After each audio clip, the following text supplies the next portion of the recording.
first contention is reaching the less fortunate. The Opiate Markets Institute explained that the rampant domination of monopolies in the pharmaceutical industry has led to non-competitive markets, cutting research and development while raising prices for consumer drugs. They control an undisputed hold over the industry, and with the help of government sponsorship, show no sign of holding back. The National Center for Policy Analysis in 2017 finds that over the past few years, the pharmacy industry has seen unprecedented increases in the prices of generic drugs, causing unexpected cost increases for payers and consumers. CNN in 2018 confirms that the top 20 most prescribed drugs are all seeing price increases by over 10 times. This is only projected to get worse. Congressional Research Service in 2018 forecast that prescription drug costs will increase by over 6% every single year for the foreseeable future. Fortunately, a 2013 study by Dean Baker, co-director of the Center for Economic and Policy Research, calculated that drug price controls similar to European nations could cut prices of pharmaceutical drugs, saving between $24.8 and $58.3 billion for consumers annually. Definitionally, a price control caps the amount large corporations can charge for necessary drugs, forcing affordability for American consumers. In contrast, Levi of the Pharma Letter in 2018 writes that many large companies that accrue wealth from high drug prices use these excess profits to rapidly expand mergers and acquisitions across the board of the pharmaceutical industry, expanding their monolithic power. More importantly, Brecka, the University of Norwegian Economics, writes that by taking away these excess profits, price regulations would decrease the market share of monopolies by 37%, a shift never seen before. He concludes that price controls would finally accelerate an industry transition to generic drugs versus copycat brand name products, offering cheaper and more effective drugs to the American people. The impact is saving millions of American lives. The PJ Institute in 2017 quantifies that price controls would have the ability to help 45 million Americans through affordability, as these Americans simply don't fill their prescriptions due to high costs. The impact is also scalar, as Sumner in 2016 writes that for every dollar increase in the price of a drug, medical non-adherence increases by 6.2%. This is detrimental, as current adherence is estimated to cause at least 10% of all hospitalizations and hundreds of thousands of deaths, all while costing the American healthcare system at least $289 billion a year. Our second contention is value-based pricing.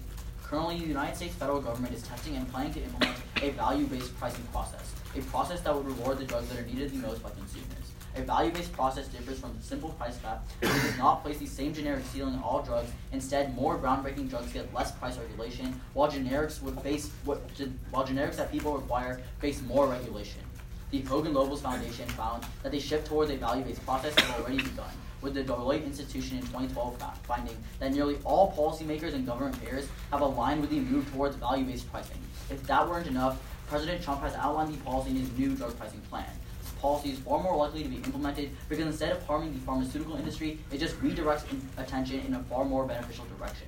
McKenna from Forbes in 2018 finds that the reason why support for this pricing model has been so high is because drug revenues for drug companies could actually increase. This is because the government bonus for good outcomes could exceed the penalty for bad ones. He concludes that a value-based pricing system may actually result in a win-win situation in which drug prices are on net lower, yet drug companies still garner enough profits to further innovation.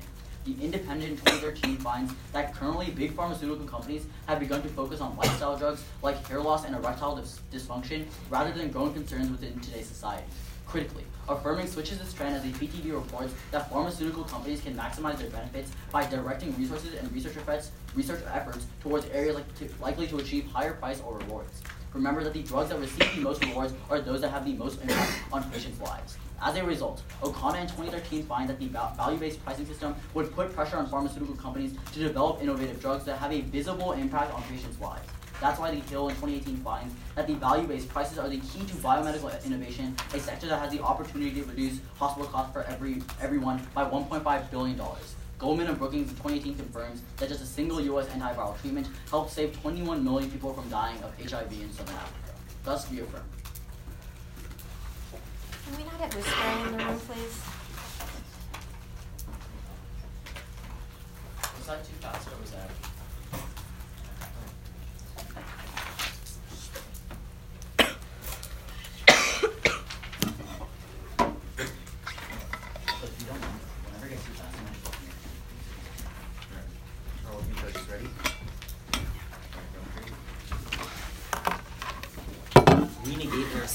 question is orphan drugs. Evaluate Pharma explains in 2018 that orphan drugs are medicines that address rare diseases, which the FDA defines as diseases that affect 200,000 or fewer people. In total, the report finds that 1 in every 10 Americans suffers from a rare disease. However, the PHRMA finds in 2015 that only 5% of rare diseases have a developed drug treatment option. But fortunately, Evaluate Pharma 18 continues that the orphan drug industry is booming, growing at 11% a year, twice as fast as the rest of the pharmaceutical industry, and will be a fifth of all prescription sales by 2024. Affirming reverses the trend and decreases orphan drug availability in 2 key ways. The first is through decreasing development. Jarvis explains in 2013 that the extreme profitability of orphan drugs is making them increasingly attractive to large pharmaceutical companies, which is why Phillips of the Center for Rare Disease Therapies finds in 2013 they've begun to shift their focus away from treatments with a variety of uses to developing orphan drugs. Indeed, Evaluate Pharma estimates in May that orphan drugs make up 38% of the pharmaceutical R&D pipeline. But Greta Stone explains in 2018 that orphan drugs are uniquely risky to develop because of their small target population and a lack of knowledge about the target disease, which is why she finds, on average, orphan drug development takes 18% longer than a non-orphan drug. And Weingarten 12 continues that it costs 3 times more to develop orphan drugs than non-orphan drugs. Thus, Chrysanthus 16 concludes that freedom for companies to set high prices in orphan drugs is necessary for their continued development. However, affirming and imposing price controls lowers the potential profit margin of orphan drugs, disincentivizing future research. As Gleason of Forbes warns in 2017, that price controls would shrink the profits of pharmaceutical companies that are reinvested into research and development. Thus, Chrysanthus 16 quantifies that price controls would decrease R&D investment by up to 30%, which Abbott 07 finds would lead to pharmaceutical companies cutting between 30 and 60% of their profit or projects. Critically, Arnold 17 finds that orphan drug research will be the first to go because there's no longer an incentive to pursue high-risk, high-reward projects, causing companies to shift their capital back to guaranteed returns on investment. The second way is through slower times to market. Healy of the LA Times finds in 2017 that the FDA approves drugs 25% faster than government agencies in price-controlled countries. Kirkman 17 provides the warrant that price controls inherently increase regulatory barriers that companies have to overcome to be given permission to raise prices. Thus, Chrysanthus 16 explains that pharmaceutical companies focus early sales of orphan drugs in countries with high prices and no price controls like the US, finding they've historically avoided price-controlled markets like Europe. He warns that companies want to make as much profit as possible during the short period of market exclusivity, which is why they release products only in countries without price controls. And indeed, Cochrane 14 quantifies that countries with low drug prices on average have orphan drug delays of at least 6 years. There's 2 impacts, and the first is saving lives. Chrysanthus 16 concludes a 30% decrease in real drug prices would lead to a loss of over 110 million life years for people that can't get treatment. And the RGI 17 corroborates that the effects of lacking treatment for rare diseases are concentrated among children, finding 30% of children with rare diseases, where about 13 million people die before age 5. The second impact is quality of life. None of the Orphanage Journal of Rare Diseases explains in 2017 that for those who survive, rare diseases drastically lower their quality of life, finding they make it difficult or impossible for people to carry out everyday tasks like working a job, going to school, or hanging out with friends, quantifying that their quality of life decreases by 44%. For instance, the Mayo Clinic finds that Hunter syndrome causes enlargement of the head, abnormal bone growth, and a distended abdomen because of enlarged organs. And as patients grow older, their mental and central nervous development literally reverses until they pass away. The effects of these difficulties is compounded by an uncertain future, as Nunn reports that 91% of rare disease patients suffer anxiety about the future outlook of their disease. Indeed, Shire reports in 2013 that because of these factors, 65% of rare disease patients isolate themselves socially from friends and family, and 75% suffer from depression. Voting neg and enabling the continued production of orphan drugs maintains the only solution these people have to improve their quality of life, and thus mitigate. Do you mind if I see first during the cost? Would you want me to? Doesn't matter for us. Okay, so then during cost, can I see levy and draft? Levy and, okay, yeah. Right, yeah, they're just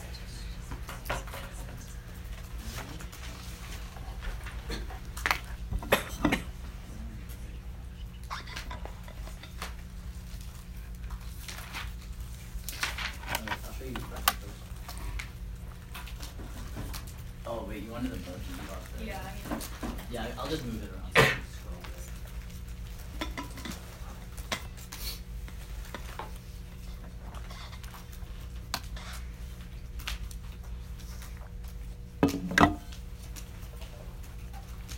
Oh, this isn't so let me color here.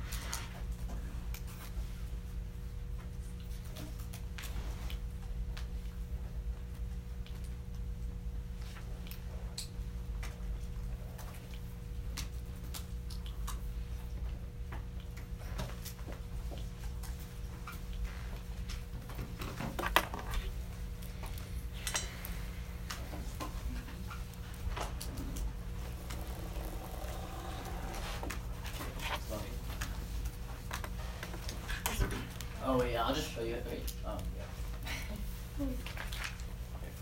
I'll move the desktops next to each other. Is it just two? Hmm?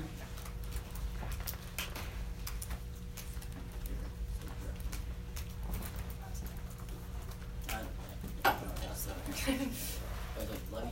Okay, cool. Thank you. I'll just look at it. Yeah.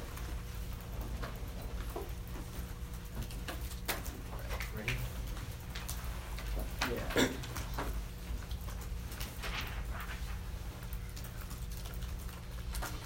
So we'll start classifying. So for these orphan drugs, like, what is the situation we're in right now? Like, how many They're people being care made. about? Huh? Like how many people care? Yeah. I can't give you a number of people that care. Like, what's the production of orphan drugs Pretty high. right now? Yeah. And that goes away when you affirm? Yeah. Why? Our case. Like, your case just tells me that you decrease the development of orphanage, Yeah, right? you don't make them anymore, or you don't develop any new ones. Because and they also don't you have just an put them incentive, in the right? market. Yeah. It's because they don't have an incentive. So what's the incentive right now? Profit. So why does that? Oh, so it's just the profit margins are smaller when you because of That's profit part of it, yeah. control. Okay, that's you can ask questions. Yeah, so let's talk about this like argument about monopolies, right? Yeah. So like when you're saying like the price is increasing for generics, right? Yeah. Can people afford generics in the status quo? No. That's ridiculous. They're like, still really cheap, right? Like how much I mean, the price like, of generics? I mean, I'm increased? telling you that No, no, people you're right reading now us, like, these prices have been rising to the by point how where much? they don't 6% every single year. Of generics alone. Yeah. I highly doubt that. Generic I mean, prices you can aren't call for the going card. down That's that much. I'm fine with you calling. Okay, for and like cards. how much do generics cost after the 6% increase, Like- right? Like 6% increases in the It's generic. 6% every single year. I can't Yeah, give okay, you so how like much it's gonna generic like happen in Advil costs like 2050. $10. A 6% increase is like 60 cents. Right? My point is generics are cheap, right? You make 6% No, sound like a giant generics number. are not affordable right now. No, my you want a point card is for that? gen- I'll give it to you. I mean, sure, and if then you wanna on do top that, of that, sure. I'll tell you that 6% of that it increases the price increases by 6% every single year. We'll call for that, I'm sure. But do you want a question? Yeah. The impact on orphan drugs. Yeah. It's just that you're pushing the people that like need these orphan drugs more into like poverty or depression. No, it's right? those drugs that literally don't exist anymore. So they get pushed more into poverty. So no, Because if they don't have if they don't have it's- access to the drug, No, what happens? no, it's not that they don't have access to the drug, so they either die like as a child, like early on, or if they survive, they have a decreased quality of life. So they get like what is the decrease in quality of life? Like I explained to you, right? Like the depression argument, right? So they just Not get, entirely. It's basically just saying like these people like, can't do a lot of everyday things, and part of that is what leads to depression, but it's not the so it's just a only impact. marginalization impact, right? Like these people won't be able to get it in a pro world, right? This Yeah. specific group of orphans.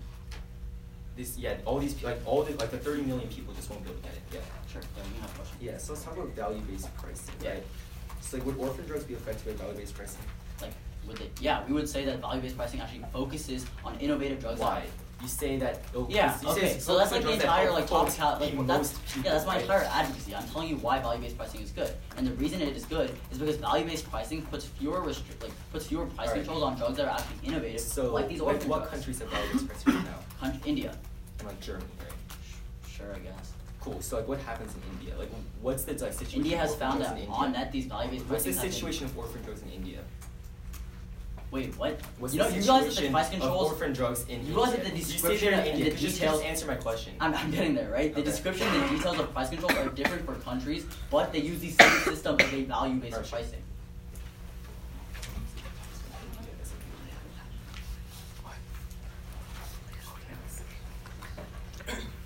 We'll run the chart.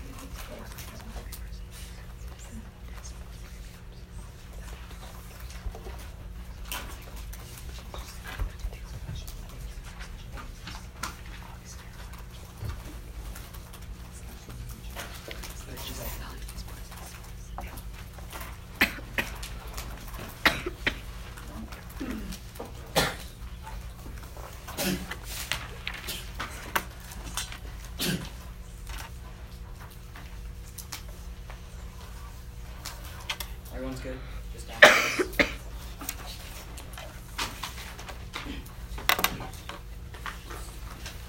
At at the top of their case, they talk about how it only affects 200,000 people. My opponents will read weighing about how, because it affects a minority of people, it's going to be really important to not ignore the marginalization of people who are priced out right now and people who get in forward who are these orphan drugs. But what's very important to notice is that any impact off of our case also affects these same types of people, but to a larger scale. Because our impacts of case stem from people being marginalized right now out of an industry that needs price controls. We tell you that 45 million Americans are being ignored right now, and their needs for price controls that create their worst quality of lives and create things like debt and create things like depression, which links into all of their impacts, lead to the same impacts but on a larger scale for more people. We still access marginalization just in a much grander link. So any link of our case will terminally outweigh theirs because we're affecting 45 million while they affect 200,000. But again, I'm not outweighing on utilitarianism, but I'm outweighing on the fact that we still affect the same amount of marginalized people.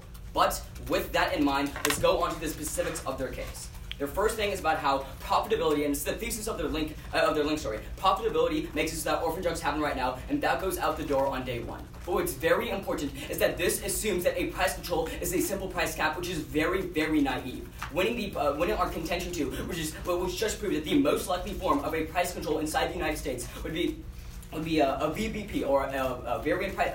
What's the acronym?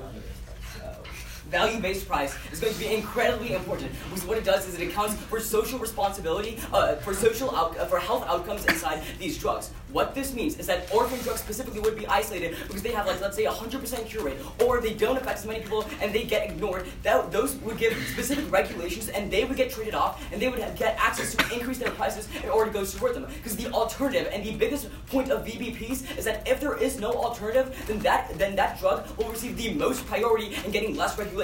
So that means we solve back for their case. But this is not just that we solve back, it is actually a turn. Because Startup Education Press in 2016 writes, and because right now the innovation is completely unfocused, innovation is projected to reach 0% by 2020 if we continue along the current trend in the pharmaceutical industry. This is very important because you do want to protect the orphan drugs, and you want to make sure that these diseases don't develop, and we can't develop solutions. You have to vote for today's debate on a risk of solvency. Otherwise, you just guarantee a world where we are not able to innovate drugs to help the people that they claim to be marginalized. So how do we help them? This comes straight from case when we tell you that by taking away other market failures right now, and by taking away the testosterone and Viagra that gets focused on right now, what we would do is we would focus on the innovation necessary, such as orphan drugs. All we do is that we correct the market in a way where we focus innovation on where it really matters in a VBP world. But in their world, this innovation gets spread out, and again, it's the reason why it's predicted to have 0% effect in the long term.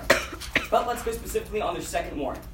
Their whole premise is that the FDA is going to set regulations and that is going to really affect people. But this argument is simply outdated. We would say that their logic that the FDA is taking action is going to be really important in going against them. Because the NPR in September of 2017 explains that the FDA is already resolving the issues of orphan drugs in the status quo through ways other than price controls. And that would continue even in a pro world, even if you don't buy our advocacy. The head of the EPA, Scott Gittup, had a 3-part plan that has already been commenced, and it goes like this. The first thing to do is they eliminate backlog for orphan drugs, which was the big cause why people didn't get access to them in the first place. It was also a reason why prices are so high right now, and the evidence they read about 3 times increase in price to go into it to create orphan drugs exists right now. Eliminating that backlog makes it cheaper and makes it that we still get access to it in our world. The second thing they did was they approved drug superiority, as in it would be easier to invest inside these types of drugs if everyone has to compete on the same playing field. If every company has a cap of which they had to meet.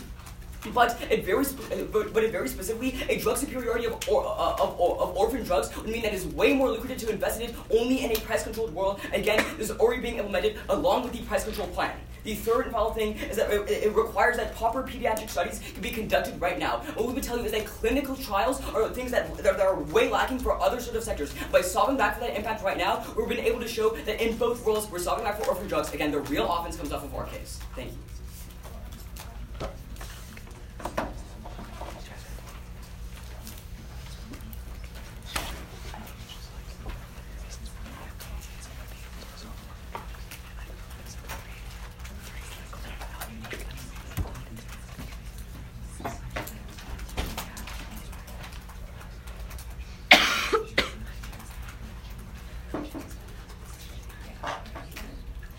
We have a minute. Where the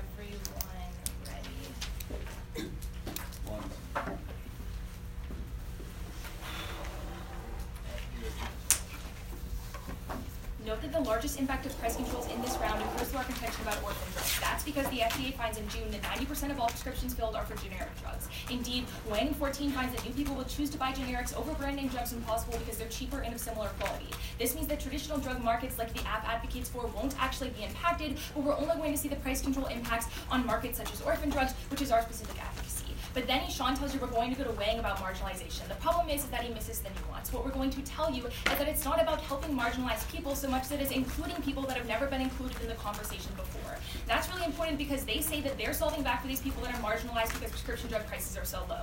But we tell you that there are solutions for these people in the status quo because their voices are often brought into the forefront of the discussion. That's why Richard Sagel finds in 2018 that PAPs, or patient assistance programs, are pharma-owned programs that help those in need obtain medicines at little to no cost. We would argue that the existence of multiple programs show that these people's voices are often at the forefront of the conversation, whereas we tell you orphan drug voices are only brought to the forefront if you negate.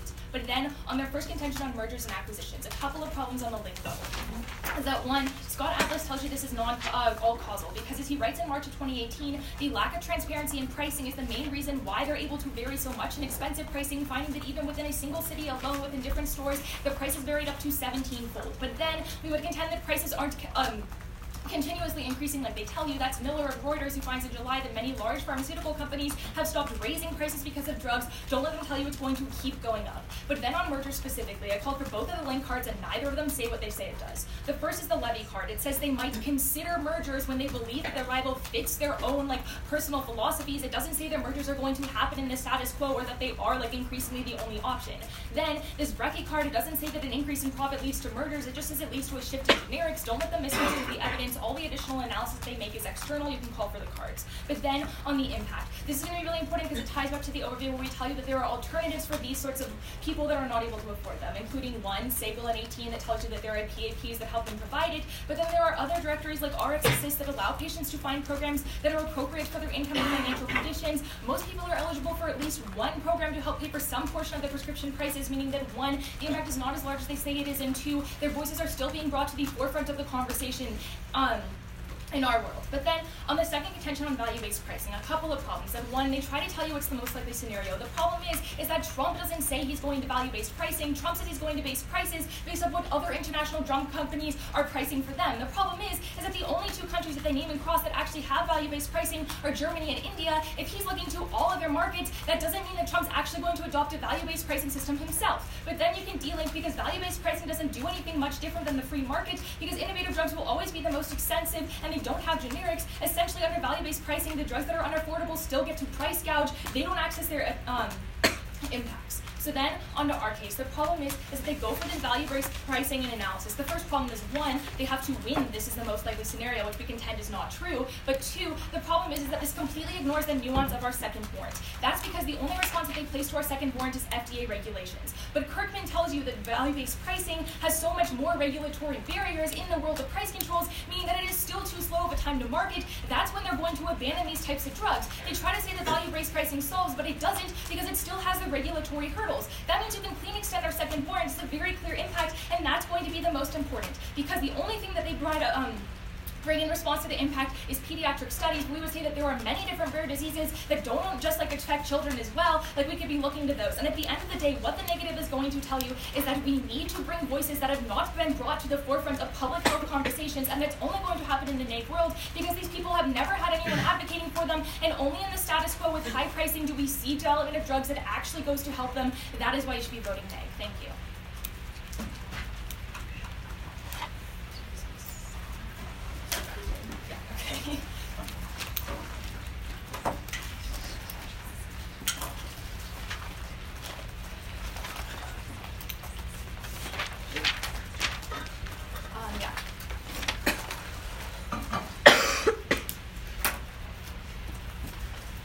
So once a discussion has been created about marginalized groups, do those discussions generally tend to go away in society?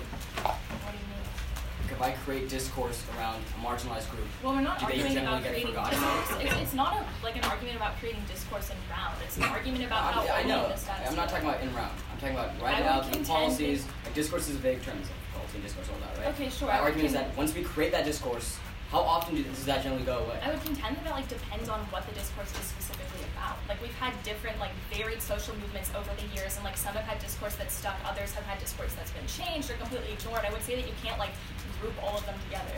Yeah, so let's be specific then. Discourse about marginalized social groups in America. Again, I would say that that's most of the discourse we're talking about with social movements anyway. Exactly. If you're So asking do they for the generally go away, or okay, have they if you're stayed? asking for the nuance about how like, oh, in the status quo they've already started solving, and then that means that if we affirm, like the discourse will still be there. What we're talking about is like continual discourse and like advocation within these policies, but also just the discourse that they actually have drugs created. I feel like you just said my point. Continual discourse is what I'm saying. That the discourse will continue. No, I would say that it doesn't if you affirm. That's Yeah, not and the my case. point is that once you have created the discourse as has been proven right Okay, now, cool. there's no reason for it to So strip the away. problem So my is- question to you is, has that Can I happened for answer other it? types of discourse? We're going to say that you can't, one, compare this to other types of discourse, and two, the nuance here is that we're specifically talking about like discussions and innovating drugs for these people. Now, can I ask you a question? Sure. Okay, so you go for value-based pricing and you say that Trump proposes it, right? Yeah. How? So Trump releases a plan saying that pharmaceutical plans. No, like you said price Trump controls will did have this. propose it. What did Trump say that said, I am going to institute value-based He pricing? literally said word for word in his plan that it will be value-based pricing. I will show you the evidence after Okay, then we'll class. talk about it. Yeah, sure. So I want to get back to this idea of like momentum happening right now.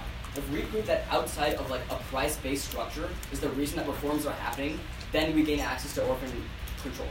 Correct. Just Not if we, theoretically. no, because if we Why? can still prove that if you affirm all of that discourse is going to be stopped and there aren't going to be But drugs, if the then we still access our but impact. if the reason that reforms are happening are separate and not related to prices, I mean, are you then why would talking they about go like the away? Orphan Drug Act? Because we can talk about that specifically. I'm not talking about the orphan Okay, drug well act. then I guess like what are you talking about then outside of prices? I mean, I gave you like 3 examples.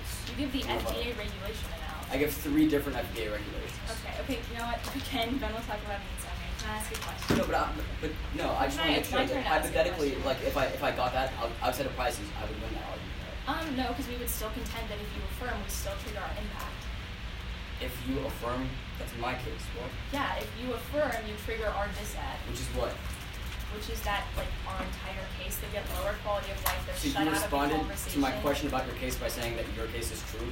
No, I responded to your question saying that there's nuance in an argument, and I'm not going to let you So just you're not tell going me to to like go into the concede nuance of something the across. arguments? You would Well, rather just first say of that all, there you didn't is let me nuance? answer the question, but there's no time. Okay. Do you guys want to see the Trump part? No? Alright. Huh?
do Parfaits and Marcus.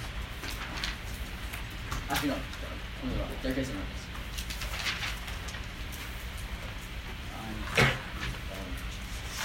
On the marginalization of baby, one response says the orphan drugs will finally give a platform for people who don't have access to drugs, a platform for them to access to drugs. But it's the exact same thing that we have been saying all around. The marginalization of people getting marginalized by these monopolies still have a far greater effect on these people because it's 45 million lives versus the 200,000 lives that they access. It's an easy way to outweigh. But then, on the entire argument about the FDA, they say that PAPs exist right now. But the argument still stands. It still says that there are policies right now that still allow these orphan drugs to reach the people. But we would say that these actually don't help the drugs that are reach the orphan drugs. The people who need the orphan drugs are not actually beneficial, as we can still see 45 million people getting pushed into marginalization efforts right now. But then the second response comes from the Crew Institute that says that right now the FDA is already solving backwards as they are granting tax credits to companies that produce orphan drugs. This is very important because you can see orphan drugs on the rise. They gain no access to any of their impacts. Then in our case, she first reads this response that prices are actually decreasing right now from July. This is very important because our card from the Congressional Research Institute literally 2 weeks ago says that prices are expected to increase 6.6%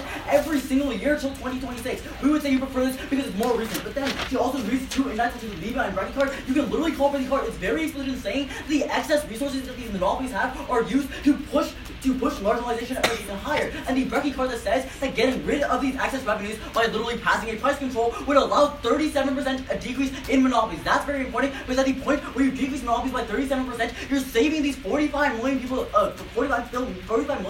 are getting marginalized their lives. Then, on the entire point about BBPs, what's very important is she says that Trump is going to go off of other markets. But Trump has literally said in his plan, very word for word, that says that value-based pricing is going to be the process that he uses. At that point, Trump is going to, the topicality still exists, Trump is going to pass it. Then she says that the value-based pricing actually don't do anything different. This is not true at all, because we actually funnel money towards innovative drugs. We would say this is very important because you actually save 45 million lives. That's the impact coming out of the pro world. Can we see that 37% decrease in monopolies? Yeah, clusters. Right. I'll show you the whole PDF seconds. So for the FDA, so we just like Oh, never mind. Just the 30%. Yeah, I know. Wait, and which FDA argument? You want to see the evidence? it's the one that's just like It's good. Oh, the tax They need credit, rabbits right? that Yeah. because if they don't, actually it's true. Because they think it's very possible.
Ready?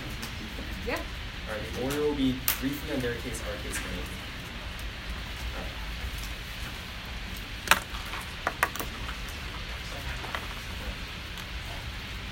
First, real brief on the case. Remember, PA tells you there's other programs like Medicare available to help low-income people that can't afford the drugs we talk about. That's going to be really important when I go into the weighing at the end of this summary. But second, more importantly, call for the correct evidence. It says that, quote, RP leads to a 37% reduction in monopolies. Look up what RP is. RP means reference pricing, competitive pricing, which is literally the neg. This turns their own evidence against them. It says the neg is what's causing reductions in monopolies. But then onto our case.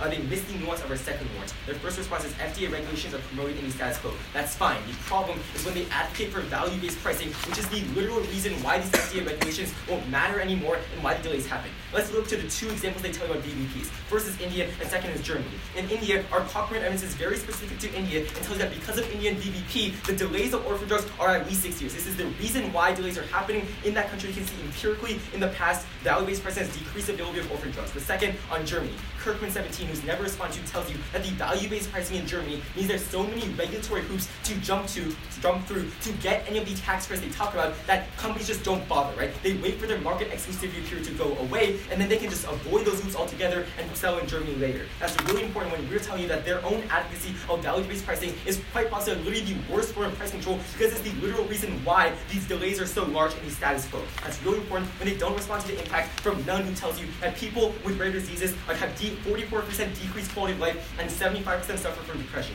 The weighing is going to be really important here, right? We're both talking about marginalized people. We recognize the people they talk about that are marginalized have alternatives in the status quo, right? These people have Medicare and other programs that address their needs. We're talking about people that will not be included into the conversation whatsoever if the incentives of the negative go away, right? Because companies just won't focus on their needs anymore. Their only response to this is the continual discourse they brought up. The important part is none tells you these people don't want to discuss their experiences normally because stigma surrounds them and people don't understand their diseases. What's happening is because of the increased interest in rare diseases in the status quo, because of pharmaceutical companies, that's the only reason the conversation is ever taking place. We contend when you remove that reason for the conversation stops, and as a result, the stigma will increase as we marginalize them further. That's really big.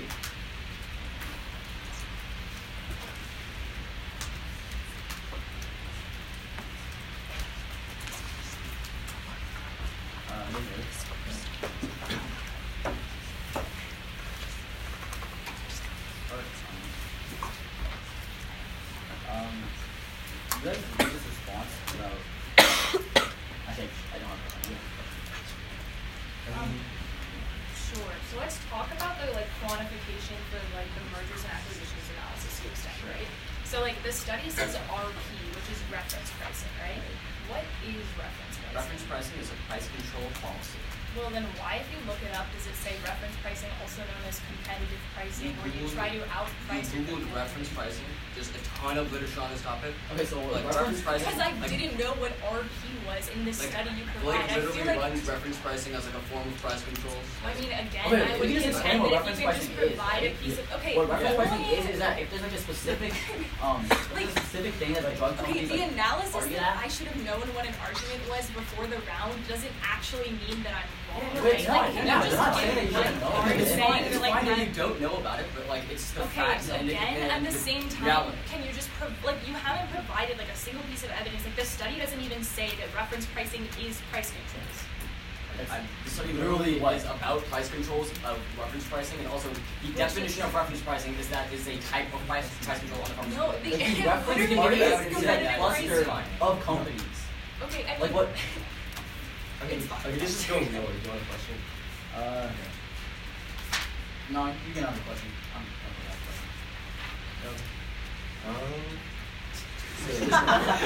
Just real quick, let's just go to value-based pricing, right? Sure. Should we just look at what's already happening in the status quo with value-based pricing?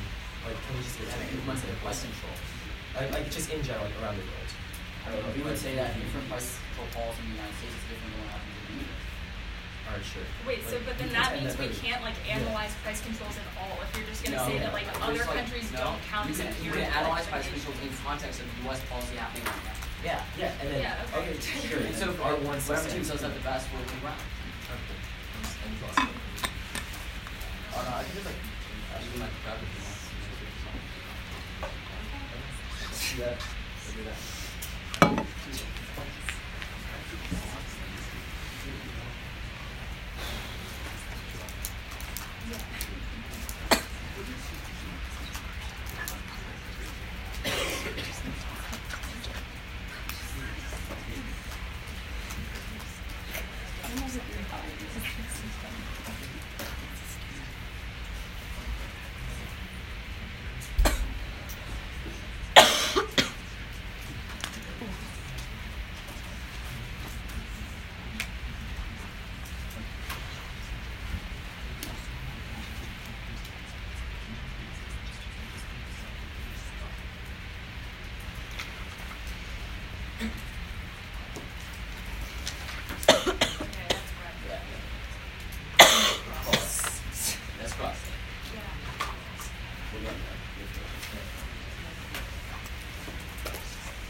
They'll go RKS and go to dose.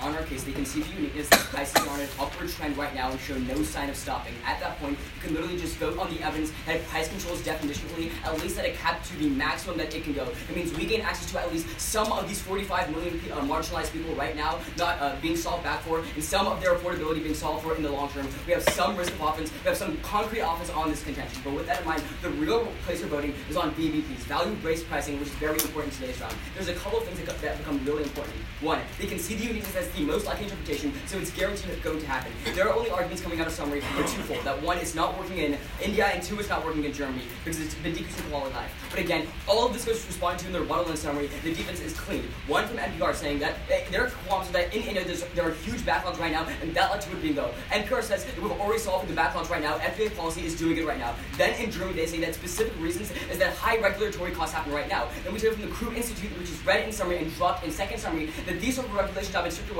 In fact, they even created tax credits and loopholes so that orphan drugs can exist in both worlds. Again, they get no offense off of this argument because we clearly do that. So where does the offense come out of? With the clean sense fact that a BBP would shift the type of innovation to those that focus on social responsibility and the amount of and the effectiveness of each drug. That means instead of spending things on Viagra, which is literally the status quo, we would shift towards more productive things like orphan drugs and help solve for long term. But even if you don't buy that, we will tell you the uniqueness is very much on our side. They dropped the terminal defense which is placed on their case from Stott, and what it tells us there is a 0% innovation by 2020 in any sector. Again, that means the only risk of solving for orphan drugs in the long term is by VBPs and by sectoring this innovation in a very productive sector. This means that any innovation towards solving these lives long term of any marginalized group can only happen in our world. Because if we have 0% innovation by 2020, which they can't respond to by final focus, there is no risk of solving any of this offense. And for these reasons, I can only see an affirmative ballot. Thank you.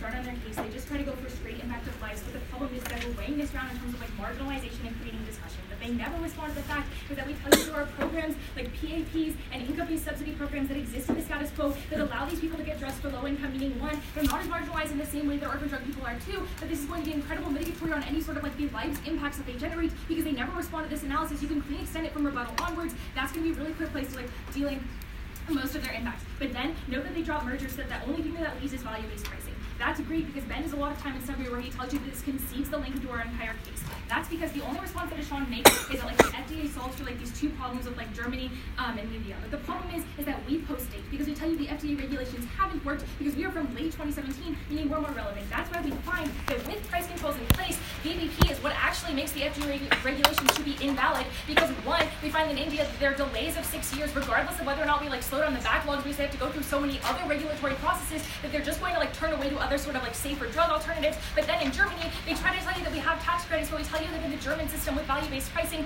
there's so many loopholes that they have to get in order to apply for the tax credits that they just forego them and decide to move onwards. That's why we're not seeing orphan drugs in any other market. But then they try to put this piece of terminal defense. The problem is the stock part isn't in summary. Don't let them extend it on to final focus. They never talk about this 0% of innovation. They need to extend it in for summary. But then the main reason why you're going to be voting for us is because they completely neglect our second warning where we tell you that in value-based pricing that is when you're going to see transition away from orphan drugs. The problem is they never respond to the impact where none tells you that they have a lower quality of life and they tend to isolate themselves from other people because they are never included in the conversation. That means if you affirm and you reverse the direction of the status quo, we are like worsening that impact. They never actually respond to the warranting behind this. They just see it they outweigh. We would contend that that's the biggest problem. These people are only getting a voice in the status quo when there are drugs that are actually being developed for them. But if you affirm and you turn away from that, they further isolated because they never see themselves represented. There's no drugs for them. They're going to worsen their quality of life. You can clean extend that impact onwards. They never respond. That is why it should be negated.